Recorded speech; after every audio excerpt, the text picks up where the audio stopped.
আরে বললাম তো কালকে আমি ঠিক টাইমে পৌঁছে পেতেছি, জানো।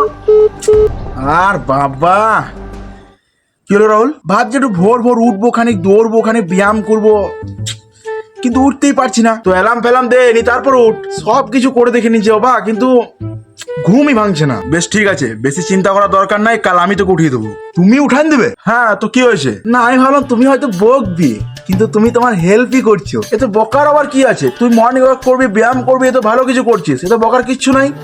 তুই কখন উঠবি সেটা বল। ওই ভোর 4টের সময়। ভোর 4টের সময় কেন? আরে ওই মুহূর্তটা ভালো। বাবা, মুহূর্ত বুঝে গেছিস? হ্যাঁ বেশ ঠিক আছে, আমি কাল উঠিয়ে দেবো। রাহুল, রাহুল, এই 4টে বেজে গেছে, 4টে বেজে গেছে, যা যা যা যা। বেশ তুমি যা যা, আমি যাচ্ছি।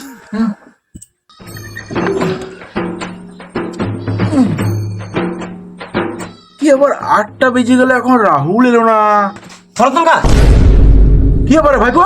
তোমার ছেলে না চিরতনকা মেয়েকে নিয়ে পালিয়ে গেছে। ছলো ছলো নয়নে হাসি মাখা